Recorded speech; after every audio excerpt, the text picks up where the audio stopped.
wellness studio right here. In here, oh, I like that. I like the sunlight. It makes me happy. All right, so I'm in here. I want to come on real quick to let you know how we serve the community. So those who are new to my channel, welcome and thank you for joining. I was my grandmother's one of her caregivers for over 3 years. My grandma just passed away in October of 25. Where does time go? But she passed away October of 25, and we were licensed. Like, we knew, let me back up, we knew that we needed to create our own home care agency because we saw the challenges that we endured, like constant call outs, not following the care plan, and etc. So we knew we needed to do something. So we started the process, and October, my grandma passed away. That same month, we were licensed on my birthday, October 24th. And that day is forever special to me. That month, like, it's so amazing to be able to keep my grandma's legacy alive, right? She always fought to the end.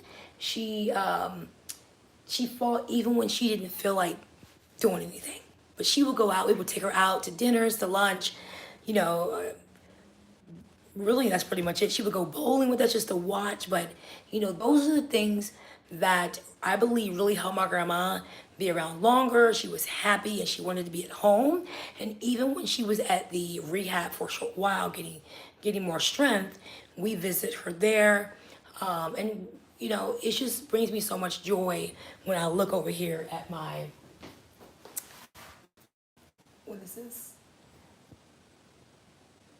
License and I see October 24th, it brings me so much joy. So let me tell you what non-medical home care is. Non-medical home care is very different from home health care, right?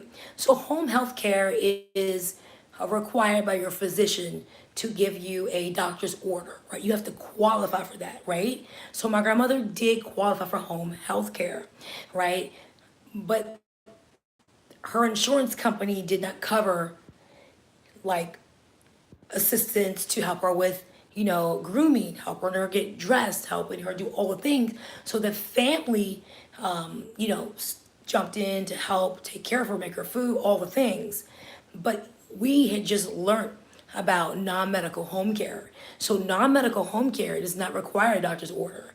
It just requires the family to make a decision if you want to invest to keep your loved one home, or wherever their living quarters are. It could be independent living, it could be assisted living, it could be a rehab. So wherever your loved one is, we can totally meet you there. And what that means is that sometimes you may not be available to go visit your loved one at the rehab or assisted living or the hospital, right?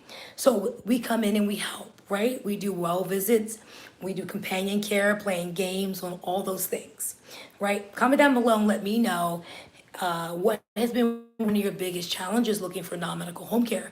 Like, did you even know what non-medical home care was or is?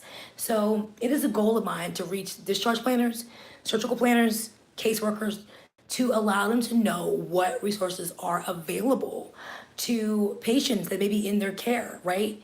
Maybe they don't know that non-medical home care is an option.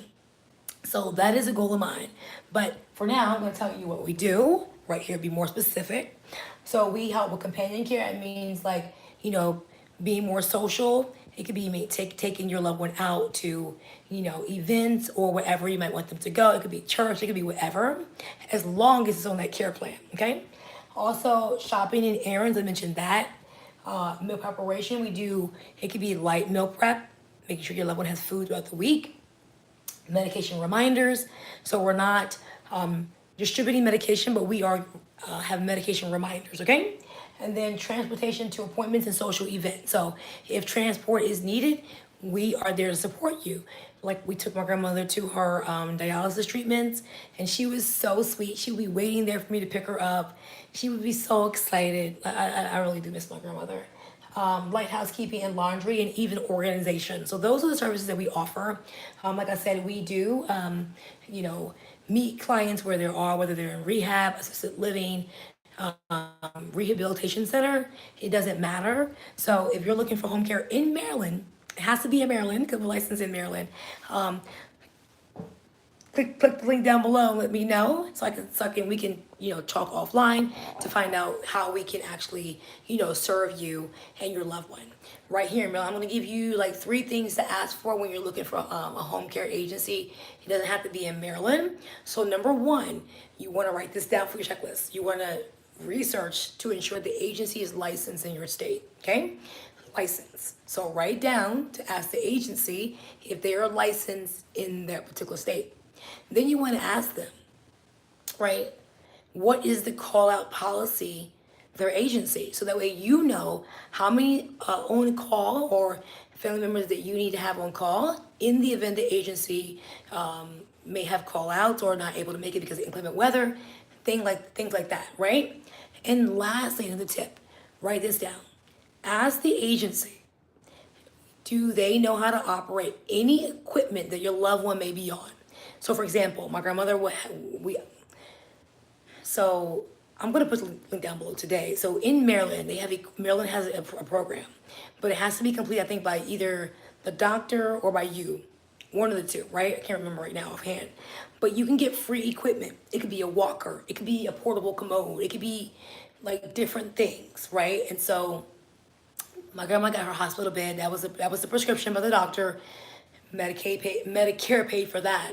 But what I'm saying is that ask the agency if they have experience using the hospital beds, or it could be using a nebulizer machine. It could be using the BiPAP machine that my grandmother had to be able to breathe.